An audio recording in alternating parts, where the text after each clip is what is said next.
Здравствуйте! Добро пожаловать к нам в Чувашскую горницу. Будьте добры, зайдите, посмотрите, как мы живем в Чувашии. Оцените, если чего-то не хватает, помогите, подскажите. Если что лишнее мы сделали, простите нас, извините. Так, в честь нашей встречи, от всей души, от чистого сердца я вручаю вам каравай. Спасибо.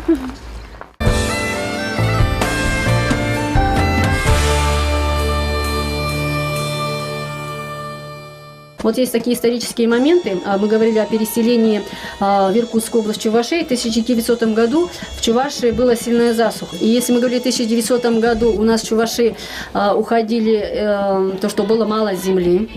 И 2-3 семьи переезжало в Сибирь, и потом шла информация о том, что здесь очень богатые земли, что здесь очень много земли, и семьи потихоньку уходили. А в 2020 году это начинались репрессионные времена, это как раз была засуха, это был сильный голод. И также чуваши для того, чтобы сохранить себя как нацию, они также переселялись в Сибирь. Сначала приехали 4 семьи. И вот они там не стали уезжать никуда. Там, где буряты пасли скот, где у них были маломальчные строения, стали строить дома и назвали новолетники. Просто слово «ново» давали. Это было в 907 году. Дома, которые в 907 году построены, еще у нас, они уже, правда, такие плохие, гнилые, но еще есть.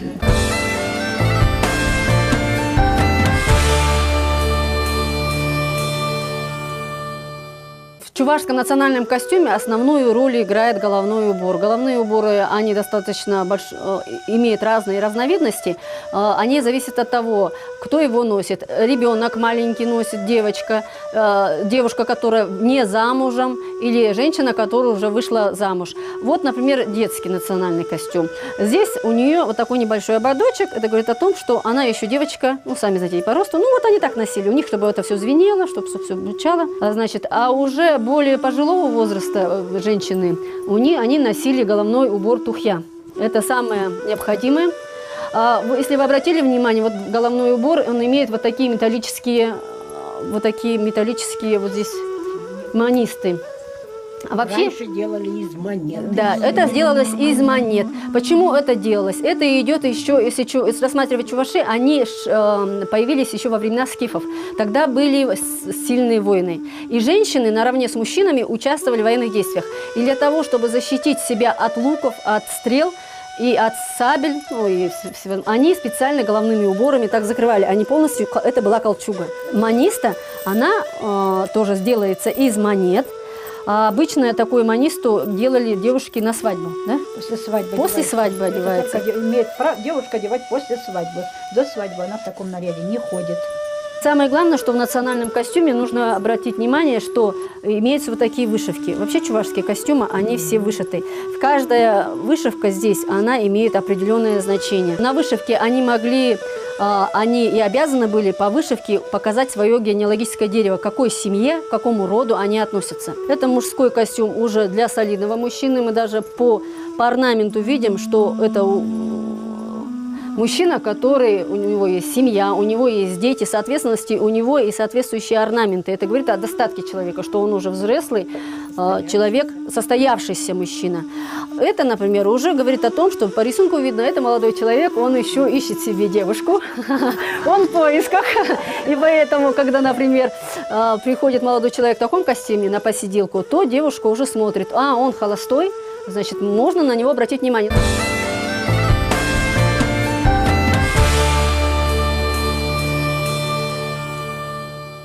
Настоящий чувашский язык, разговорная речь очень легкая. Если человек хочет научиться говорить по-чувашски, 2 месяца проживет среди чувашей и будет разговаривать как настоящий чуваш. У каждой местности свой местный диалект. Вот, давайте расскажите. Вот, например, я родилась в Октябрьском районе, говорим вот так.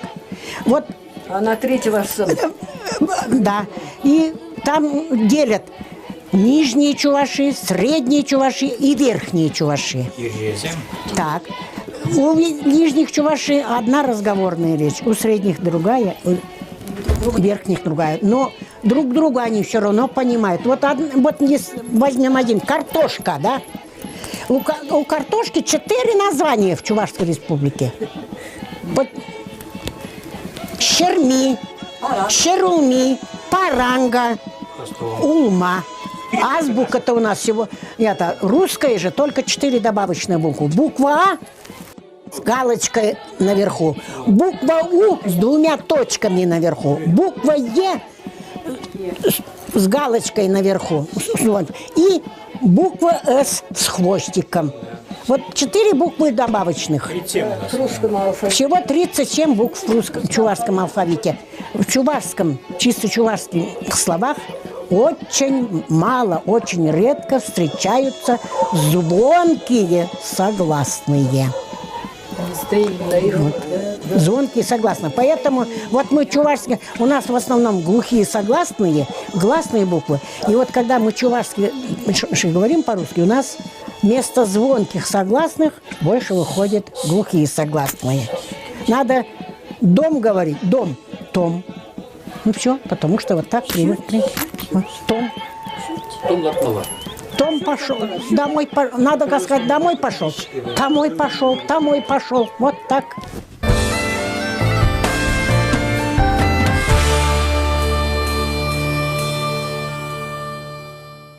Чуваши, народ как таковой, они земледельцами, землепашцами были.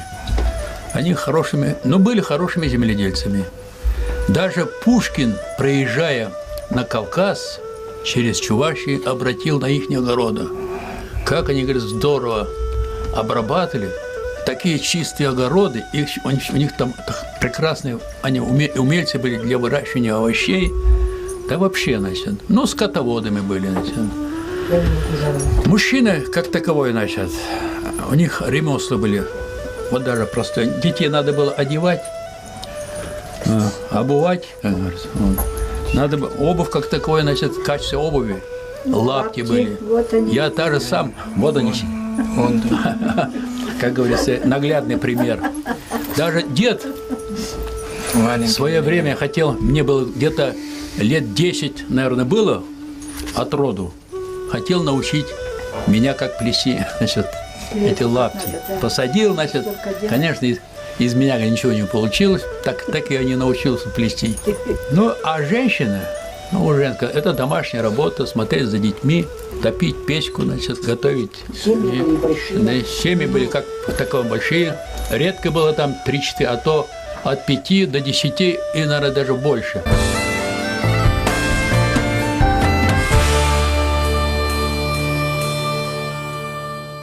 Улах, посиделки – это старинные обычаи, очень. Вот я помню, вот такой девочкой была, уходили моя сестра и брат, а с маминых слов, знаю хорошо, во время войны собирались на посиделки, назывались красные посиделки.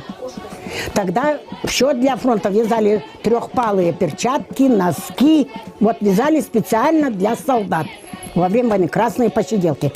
Чем красные посиделки, или хоть какие посиделки? В посиделках что? Кто что принесет?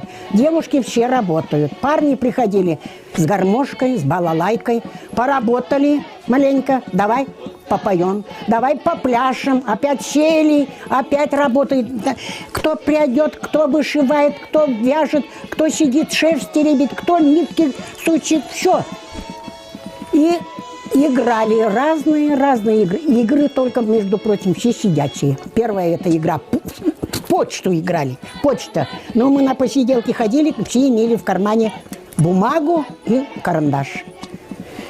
Всем весят номерки. Вот я, допустим, 1 номер, 2, 3, и так по порядку сколько. И пишем письма друг другу. Почтальона выбрали, кто почтальон. Я пишу, допустим, 3 номеру хочу я письма написать. Или там кто-то хочет в любви объясниться. Пишет номер написал, почтальон эти письма разносит по номерам. Это почта.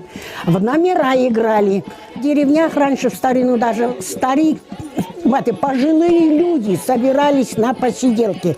Это вот с родственниками охота встретиться, некогда. И вот, допустим, моя мама собирает посиделки. Там родственники, то есть в одной деревне, в другой деревне, в третьей деревне. Вот она уже заказывает. Пусть вот этот день придут ко мне на посиделки.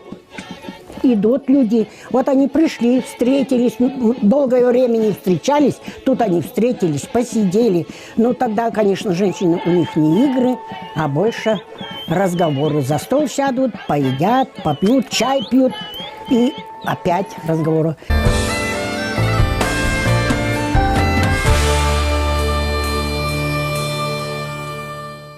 Национальная кухня чувашское большинство, конечно, картошка, капуста, пироги с разными начинками и разные конфигурации. Ну, кто какая хозяйка что сплетет. С яблоками, с капустой, с картошкой. Вот, все. С творогом. Творогом. В шурме еще есть чувашское блюдо, которое не готовят сейчас. Совсем забыли. Вообще забыли про шурме. Вот сюда расскажи. Ну, ко мне. Но шартан делается как? Берется желудок. Конечно, говяжий желудок-то больше же. И свиного желудка делают тоже. Берется мясо, крошат очень мелко.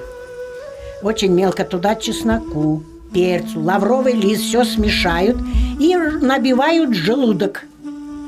Желудок набили и варят. Или в кастрюле, в чем там, ну, сварили.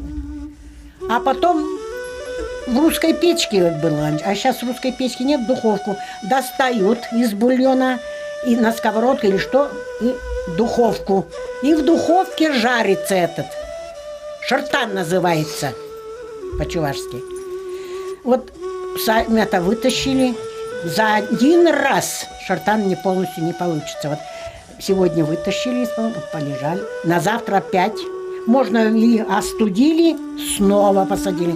Он должен быть, мясо внутри уже почти сухой. Но он настолько вкусный. Такого вкуса в супу и где на сковородке жарить, такого вкуса не будет.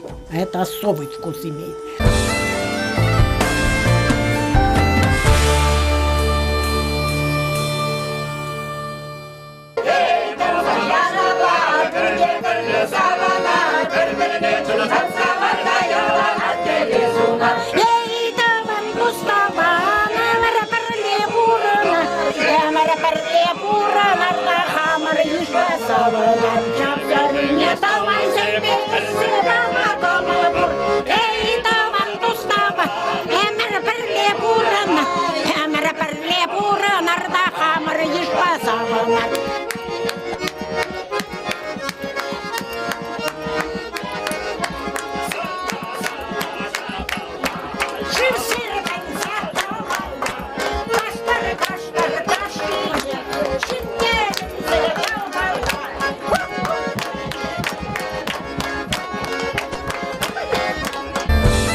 Сывлакла булар, чебейр гайер, телеля булар.